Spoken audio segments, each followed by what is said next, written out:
Hello, everybody. Welcome back to the NBA Front Office YouTube channel, and welcome to the summer of the trade. That's right. We've got a trade to break down today. Gotta love it. The first of what we think is going to be Memphis making a deal with the Pelicans, something that's been rumored for the last few days to happen, but still a little bit surprising given all the pieces that were involved in this one. Keith, how you doing, man? And how pumped are you that we get to break down a real trade here today? Yeah, real trades are better than rumored trades. I'll take Absolutely. those all day, every day. So, yeah, this one, well, let me answer your question. I'm doing great. It's been a good day, and we're full on in off season now, baby. This is cranking along. So let's go. Yeah, this one started out rumored Bledsoe in 10 for 17. That had been floating around out there for probably about 3-4 days, and then it grew. As oftentimes these trades kind of do, and different motivations for both sides here. And, so who do you want to start with? Well, we should probably start with what the trade was, right? So Yes. Yeah, let's start with that. yeah, so let's do that. So Memphis acquires Steven Adams, Eric Bledsoe, number 10, number 40, and then a top 10 protected pick in 2022 that's coming from the Lakers. So that's using the new pick protection rules that the NBA allows. I call them new. They've been around for probably about 3 or 4 years now. They don't get used all that often, but this is allowing you to protect a pick that's not your own pick. They used to not be allowed. That is allowed now. So how that will work is if it's in the top 10, which the Lakers would have to really fall apart for it to be a top 10 pick. Right. So that will New Orleans would keep it. If it's not a top 10 pick, then it'll go to Memphis. And that's Then not New Orleans, protection coming from like that was not part of the correct. Anthony Davis trade or anything like Yep, that. That's not protection from the Lakers side of things. That's protection being added on from the Pelicans. correct. The New Orleans side of this, they get Jonas Valanciunas, number 17, number 51. Though when I'm just saying number, that means that they're in this year's draft, Right. and that's what they get. So, who do you want to? What side do you want to break down first? Let's do because oh gosh, there's a lot going off all these. Let's Yeah. do the Pelicans first. Let's do the Pelicans. Okay. Because there's a lot of it. Like this is a beginning move for both of these teams that's going to set up other stuff. But let's start with the Pelicans first. I mean, first of all, Valanciunas is a guy who I like a lot. I think this is an Yeah, I do upgrade at too. the center position for them. You can say defensively, he's not quite what Steven Adams is, but and then when It's you not that factor in far the off, though. no, exactly, it's not that far off, Yeah. and he is a beast in the paint, particularly on offense. He's got the ability to score in there, and he can punish teams who go small against him. I think that's going to be a nice weapon for the Pelicans. And then you look at the contract. Wow, you're saving a lot of money there if you are the Pelicans, and that's going to set them up to potentially go after a guy like a Kyle Lowry or somebody like that. So looking at this trade, I like it a lot for the Pelicans, depending on what they do with all the money that they just saved. Yeah, huge. So let's be clear about something. I should have covered this already. This trade is not going to happen now, and Right. it's not going to happen pre-draft. It can't. Adams is still on $29 million this season, 29 and a half, really, really. So what's going to happen is this is going to be one of those ones where we all know what's going on. The Grizzlies are going to, or the Pelicans are Right. going to pick at 10. That the poor guy's going to put the Pelicans hat The hat. on. He's never going to play for the Pelicans. Yeah, I Why call it. can't we I fix that? I know, right? I always call it. Yeah, my thing is, let's just move the start of the league year up to like 3 days before the draft or Sure. something like that. But digress, right? That'll be one of our off-season things next year when it's not so condensed. You and I will get together and gripe about all the things we hate and how we'd fix them, and no one will watch. But it's yeah, so this is going to happen in the next league year. So the reasons for that is, one, Adams makes far too much money right now. He makes 29.5 million.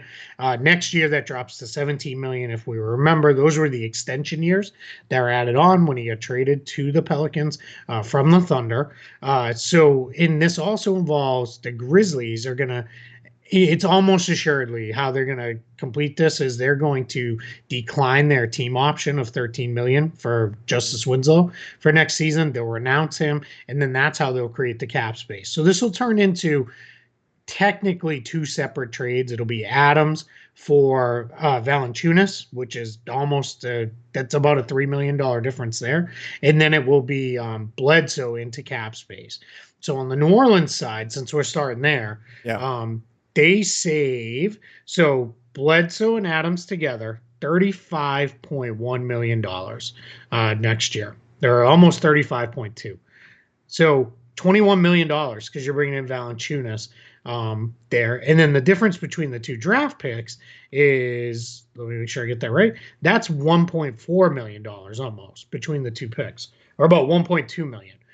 So all total, you're saving 25, $26 million here off next year. So that's now why, if you're the Pelicans, you have options open to you. Like you said, maybe Kyle Lowry, who's been rumored about. Mark Stein, that was one of the first ones I saw to really kind of really get on that.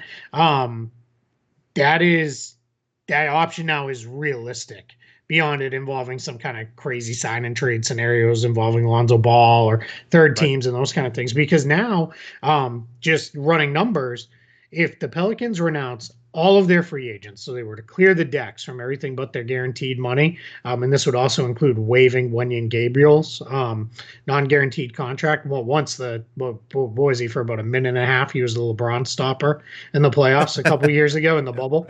Yeah. He gave right about a minute and a half. That Feels was about that. Yeah. maybe generous. They can get to $36.6 million. If they were to keep the cap holds for Josh Hart, seems a little more likely, maybe that they could do that. And then Didi Louzada, who was a second round pick that they brought over late this past season, they're not just going to let him go, so they're going to hang on to him. They're going to get to about 26.3 million in space. They also now have the ability, they could maybe hang on to Lonzo and do some stuff if they wanted to keep him, because now matching an offer or extending him the kind of contract he wants doesn't instantly put them into the luxury tax. So there are all kinds of options for New Orleans that exist today. Well, in a week and a half from today, when this can be official, exist that did not exist prior to this trade agreement. And you got to factor in too, Valanciunas, his contract expires after next season. Adams has 2 years left on it. Now Bledsoe has 2 years, except we're gonna get into this when we get to Memphis. It's only partially guaranteed for that second year, but still, you're talking about shaving a year off of these contracts. So it's look, it cost you quite a bit in picks, but you saved a ton of money for parting with these picks. And it's not even like you completely got rid of your first round pick this year. You've dropped back from 10 to 17, and this draft has some depth in it. I could see where the Pelicans are looking at this situation and thinking, man, we can get somebody at 17 that we like just as much as we can get at 10. Now, obviously, Memphis doesn't agree. Memphis thinks that getting a guy at 10 is going to give them the opportunity to get somebody they really like, somebody that won't be there at 17, and we can speculate about who that might be. And of course, there's some other rumors that they might want to move up from there. We're going to get into that as well. But still, I think the Pelicans, given the amount that they have saved here and the fact that the Lakers pick, right, they've added protections into it for 2022. So even if something happens, the Lakers implode and it winds up being a really good pick, they'll just keep it. And if not, it's a late pick anyway. Like I feel like this is a tremendous value for the Pelicans all the way around. Yeah, the Pelicans did really well here, accomplishing what was probably their primary offensive goal, which was to get out from some of their mistakes. Yeah. They made a mistake with the Adams extension, not necessarily the trade, but the extension, giving him those 2 more years and $35 million. That was a mistake. Bledsoe taking on that contract, probably a mistake. But yeah, now they can really rebuild. I mean, if they move everything, they're kind of left this year with a roster that is, I don't think, any worse than the one they currently have. Yes. They would have Valanciunas, Zion, Ingram, Nickeil Alexander-Walker, and Kira Lewis, and then Jackson Hayes in reserve, as well as Najee Marshall, who played a lot, started for them at the end of last year and looked pretty good. That's not that bad. I mean, that's with a ton of cap space, that's pretty good. I think you're in a pretty good spot there. And then let's say they go the 36 million route. Yeah. Excuse me. Kyle Lowry comes in. He's not making $30+ million. So even you signed Lowry for let's say even if you had to go more expensive and go 25 million, you still got 11.5 million to go do something else. Yep. And you'll have the room exception. So this all of a sudden they could turn this around. Now, where the skepticism comes in is this is exactly where this team was 2 years ago. Right. And it didn't exactly work out. It didn't go very well for them, post AD trade. So I'm going to give him the benefit of the doubt and say it's good. I think Valanciunas is an excellent fit with Zion, mostly because he can step out and shoot a little bit too, which Adams can't do. So that's going to give them just a little bit different than, as you mentioned. I mean, they're going to bully teams in the paint. Those two, they'll just be ragdolling guys all day long to get layups. So let me ask you this though. So there's moves, right? Like right now, teams aren't talking to free agents, right? That's definitely not happening. None of those conversations are taking place. Nobody has any idea who's going where. Sure. Those conversations are probably happening. But is this the kind of move that you make either way? Like, is this the kind of move that if you're the Pelicans, you make it because you've heard through back channels or whatever that player X is coming and you're going to be able to sign that guy? Or is this a strong enough move to them and for them in your mind to where even if you're not quite sure who might be willing to come, you make this move anyway, regardless, and you've got the room open up so you can say, hey, look, we've already made the space, come on down, and if it doesn't work out, it's still beneficial enough for you just by clearing the space and the flexibility? Yeah, that's a really good question, and it's something I don't think we talk about enough when we kind of evaluate things like this. And I think the answer is yes. Yeah, this is good enough no matter what. Now, you can make it bad, right? If you go hand Reggie Jackson $25 million, and I like Reggie Jackson, you know this from what we've talked about before. Yeah, that's probably not going to look too good, and then give your remaining $11 million to TJ Leaf. Doesn't look very good, Right. So apologies to TJ Leaf if he ever watches this.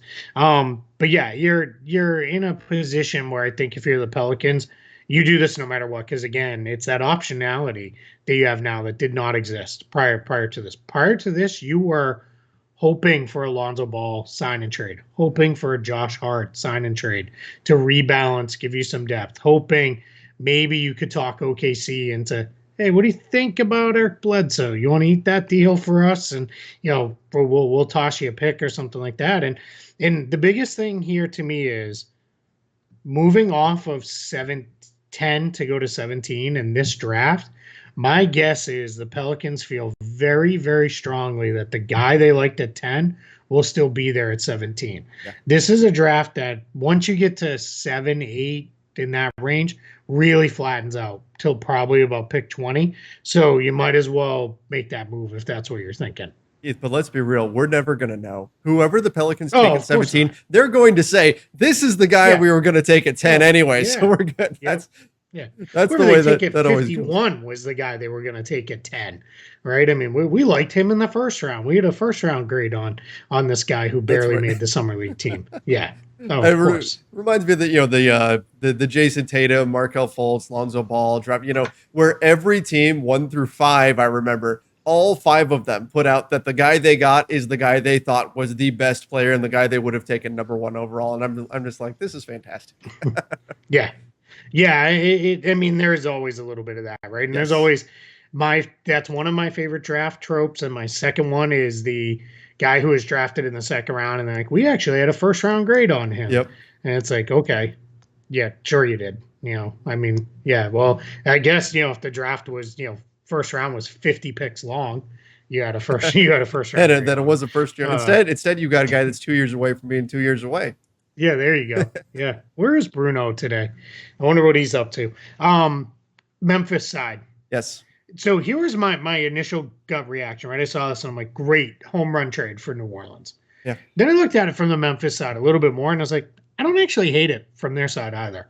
I think this is a rare win-win interdivisional trade too, right? These are division rivals. These are two teams that have tried somewhat to build an actual rivalry, right? Because the other teams in their division are all in Texas. Yeah. And then these two are like the other two like southern teams that kind of, they've tried to build a little bit of a rivalry. So I think that part of it's unique too, right? You don't usually see those kind of trades here.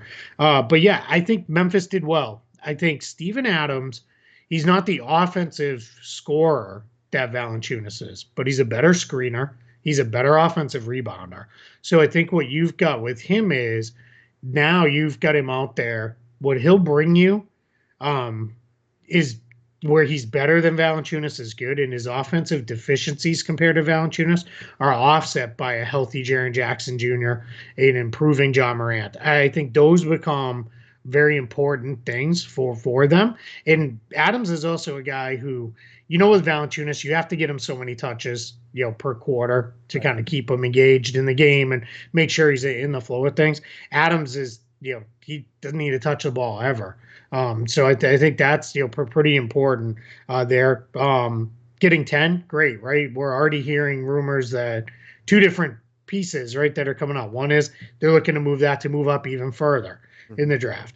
We've also heard they really like Josh Giddey, the young guy out of Australia. He's kind of a big playmaking wing type player is how I view him.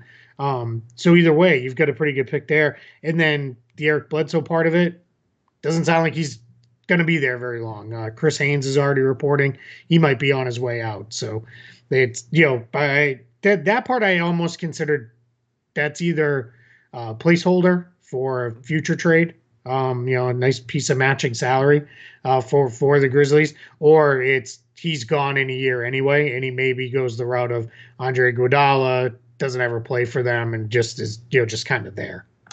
Yeah, Bledsoe only has, what is it, about $4 million guaranteed 2 years from now on his contract. So he's 1 year under contract. $3.9 million. Is that right, man? That's on top right of my head there. too. Getting there. I'm getting there. Take man. the rest of the night off. That's right. I think there's some added value here too, by the fact that Steven Adams physically looks like a grizzly bear. Like this just fits. Grizzly Adams. That's right. Grizzly Adams. That is even better. How did I not think about that? I'm disappointed in myself, Keith. That was fantastic. Grizzly Adams. I'm going to start the marketing campaign right now. There it is. You should get a consulting fee for that from the Memphis Grizzlies for sure. Okay, now we've asked for a Sam Presti, Scrooge McDuck. We asked for what was our other one that we asked for? Oh, a Beal watch. Beal watch. The Baywatch thing. Yep. Now I want a Grizzly Adams. Grizzly Adams. That's got to be already out there though. People are quick on Twitter, so I can't imagine no one else came to that one. Apparently not me. I will say though, I'm sleep deprived because having a puppy is apparently like having a baby, and now I'm dealing with all of that all over again. Yeah. Oh, you're up like every 2-3 hours. Yeah. Yes. So that was wonderful. Looking at this situation with Bledsoe though, how are the Grizzlies moving off of Bledsoe? Obviously he's going to be. Is this something where a team is going to try to dump salary and use Bledsoe, the fact that second year is non-guaranteed? Like what can Memphis realistically expect now that we're hearing these rumors that Bledsoe's not staying with the Grizzlies for all that long anyway? Yeah, my guess is we're going to see one or two things happen here. Either he does get moved in a salary dump, like you mentioned, or what we ultimately see with Bledsoe is he gets bought out. Maybe we're seeing teams take on money. Memphis has done that in the past. They've eaten large sums of money. They did that with Dion Waiters. Remember a couple years ago, they ate a ton of money to buy him out, and then he joined the Lakers for the bubble run. Mm-hmm. So I think that could be the direction that it goes. They could buy him out and say, hey, even if it's give back all that money for next year, that $3.9 million, then that I think makes sense if you're Memphis, because now what you're looking at is we kind of cleared the decks to move up one pick. Now we don't have to worry about re-signing Valanciunas and all that stuff. So I think that could be the way it goes. Memphis is sitting in a really good spot cap-wise. It's about one more year before things start getting really expensive for them, because then Jackson Jr.'s on his extension, and you're going to be locking in on John Morant, which I imagine at this point it's got to be a max deal. Just the way his career trajectory looks, and that'll kick in, a season after that. So you're starting to. You're coming down to this offseason, next offseason. This doesn't do so much to remove all your flexibility next offseason that it wouldn't surprise me if that's what they said to Bledsoe was like, hey, you're out of here. We got to get on, where but let's, you want out, you don't want to be here, you're pulling your hair salon tweet out again, and we're gonna work this out. So yeah, that's my guess is we I will be shocked if we ever see Eric Bledsoe play a game for the Memphis Grizzlies at this point. Agreed. Strange things have happened. Allen Iverson Yeah. did, right? But yes, I would be surprised too if Bledsoe does actually play for the Grizzlies. And here's the other thing, right? If Bledsoe, let's say they work out something in the near future, like I'm talking about the next few days, they work out something with Bledsoe and he winds up on the market. That's another guard on an already ridiculously stacked guard market in free agency. So that would be interesting to see what ends up happening with him. But you know what? We talked a little bit about. He gets bought out, 100%. He's going to the Lakers because he's mini LeBron, right? Yeah. Well, and I don't buy. He's good friends with LeBron. Every clutch player goes to the Lakers. I don't buy into that stuff. We're kind of seeing Montrezl Harrell's a clutch guy. Didn't exactly work out. No. Might not be long for there. Clutch's first goal is do right by their guys. It's not to make the Lakers a championship team. Right. They want to get their players in the right spots. But yeah, it makes too much sense, right? I think is what I would look at. In some ways, when you look at what he could be versus cost, I think I'd rather have Bledsoe than Dennis Schroeder, for what it would cost.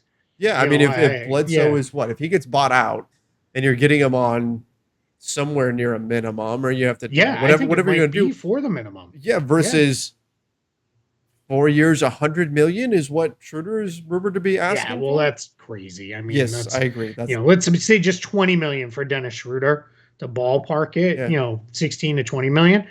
I'd rather have Eric Bledsoe for like 1.8 million or whatever the minimum's going to be than Schroeder for 20 million. I don't think that's even particularly close, because I think Bledsoe's got enough in him to bounce back. He just was a really bad fit with the Pelicans. It was a weird team because you had Lonzo needs the ball a lot and probably should have had the ball more to be a playmaker. Ingram needs the ball a lot. Then they started running the point Zion stuff, and and then Bledsoe's just kind of standing around doing what, right? It's like that's not his game, right? He needs the ball, let him get downhill, let him attack a little bit. So yeah, that's just that's my assumption is he'll be a Laker by the end of it. All right. Well, we'll find out if it happens. Memphis rumored to still be looking to move up in the draft. Obviously, they've got some guys that they're targeting, but they aren't the only ones. We said this might happen.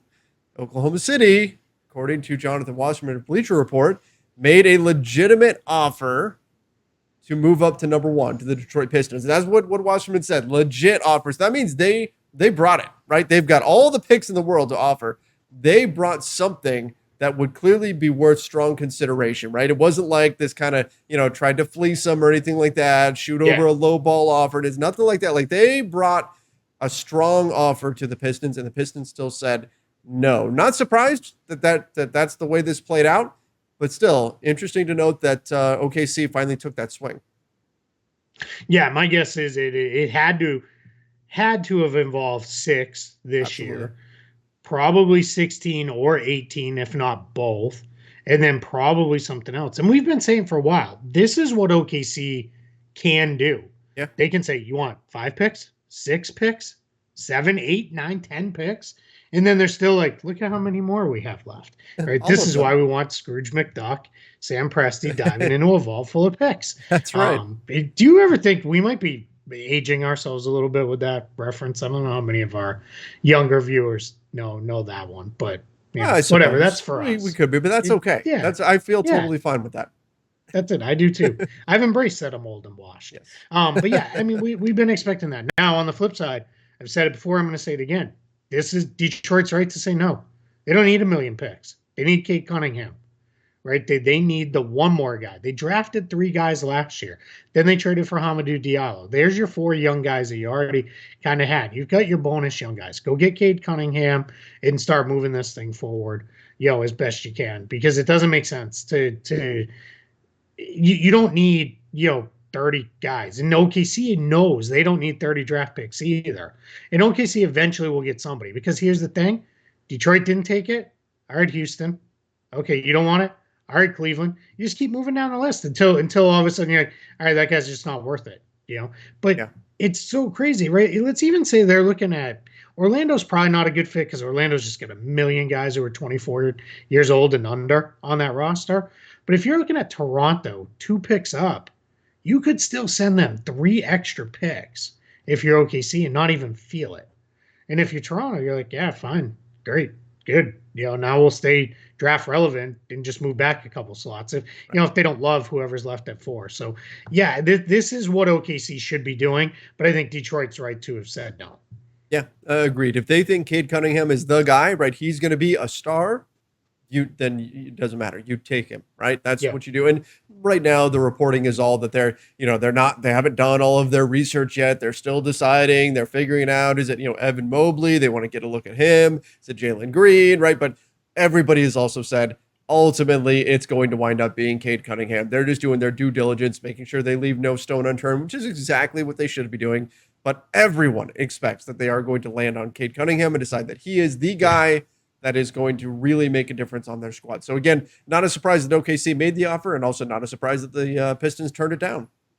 And Woj had some reporting that today, I believe it was, that Detroit hasn't fully locked in on Cade Cunningham as their guy. So, that and I get it, right? Again, this is what happens a few days out from the draft. Interesting enough, we did a media availability with Orlando Magic President of Basketball Operations Jeff Weltman this morning, and I asked him today, when do you lock in? Like, the guys get at 5 and 8. That's where they're drafted. And he said around 6:00 on Thursday night. And he said, he goes, we have a pretty good thing. He goes, but we're going to continue to debate it. We're going to continue to have conversations, and we're going to continue to talk to other teams and all those things. So, yeah, so I think that becomes a very thing that we kind of miss right now. That's different, right? They're picking 5th. They're not picking 1st. I mean, how many times do we see these things where it's like they've already got the jersey made at the lottery, for the guy. They're ready to give it to him there. So, yeah, I think it's, becomes very soon we'll hear Detroit is going Cade Cunningham, and there won't be any drama, when the draft clock starts on Thursday. Well, and you got to have a little bit of flexibility. You never know when Bill Callahan's going to start dropping in the draft, and then you got to make some decisions on the fly. So, man, we got to get these draft day references in because we only got I got to use them all. Yeah, I got to use them all right now. You had before we wrap up here, you had some qualifying offer stuff. Yeah, a couple minor things, but it's what we do, right? We talk transactions here. Yep. So it's qualifying offer and option season here. So qualifying offers today issued were Pistons. Speaking of them, they took care of Hamidou Diallo and Frank Jackson. Frank Jackson coming off a 2-way contract. He's going to be there. And Diallo, who of course they traded for with OKC. So now they've got the match rates on those 2 guys. And then the Toronto Raptors, as expected, Gary Trent Jr. And then 8th year in a row, Nando De Colo. Starting point guard for the French national team, who just beat Team USA the other day. But people may remember him briefly from his NBA time. 8th straight year, the Raptors have issued a qualifying offer to De Colo to make him a restricted free agent, even though he spent the last 8 years playing, splitting his time in Russia and then in Turkey for a couple top clubs over there. So, yeah, so it's why? That was the first question somebody said to me today, was like, why are you doing that? Why did they do this? And it was because they see value. If he returns, they want to control the process. He's probably not coming back at this point. He's like 33, 34 years old. It's probably done, but doesn't cost Toronto anything. But I will say, if there's every year for Toronto to not do it, it's this year where they could rescind it and renounce him, because they may end up using cap space, and the 1.9 million or so that he's taken up may ultimately end up being more than what they're willing to carry into the year. So we'll see, the way that one kind of comes together with that. But yeah, that was it. Then I wanted one bonus thing for you. Have you checked out the Pelicans' new G League team? Have you seen this yet? Yeah, so the Pelicans named their G League team today. If those of you who don't know, they did not have an affiliate for a long time. They were one of the final teams kind of holding out. Then they linked up with the Erie Bayhawks, who had been the Hawks affiliate and stuff. This year, they're going to have their own team. Just the Bayhawks were their own, but they're gonna have their real own team in Birmingham, Alabama, which is about 5 hours away from New Orleans. And they're gonna be called the Birmingham Squadron, which is kind of cool. But then I think when I explain it, you'll be like, that is really cool. So why it's a squadron is, one, a group of Pelicans is often called a squadron, Right. but it's the Birmingham was the whole Birmingham area built planes during World War II, and the Tuskegee Airmen were the 99th Flight Squadron. So the famous Tuskegee Airmen, and they were the Air Force's first all-black flight unit there. So, and if you have a chance, go check it out. I've tweeted them. You can go find it on my timeline, man. Keith Smith NBA. Their logos are really cool. What they did was I think it's called a fleur de lis. I think, is that how you say that? I don't know. I might be saying that right. It's Lee, maybe. Yeah. It's one of those, but the little like point parts are airplanes. Oh, that's cool. Out of it. Yeah, and they look like World War II fighter planes. So that's cool. It's really cool. I like the history behind it. Yes. I like the color scheme. I like the name. I think is pretty cool. For a G League team. So yeah, hat tip. Big round of applause to the Pelicans. They did good with this one. We're really, really neat. So go check that out. Just something fun to end on. Very cool. Yeah, I had not seen that. I'll definitely have to give that one a look. All right, everybody. Fire it off in the comments down below. Let us know your thoughts on this big Memphis and Pelicans trade. Who do you think won the deal? If you think somebody won, did you like the move for either side? Let us know. And don't forget, subscribe right here to the NBA Front Office YouTube channel. Don't forget to turn on notifications. And here we are. The draft is just a few days away. We've got trades happening. It's a great time of year. So make sure you do have those notifications turned on. And we will be doing a mock draft. Yes. We'll do some version of a mock draft. Can't guarantee it'll be the full 30 picks or something, but we'll do something. We promise. I know people are asking for it. We'll get up to pick 22. Okay, there we go. Even if we have to fast forward a couple. All right, everybody. I could have pushed for pick 45. Hey, that's Boston true. Drafts. that would be a long mock draft that we'd be here for. Yeah, right. I wouldn't even watch that. I'd leave for a while. All right, thanks, guys. Everybody. Don't forget to like this video. Till next time. See ya and stay safe.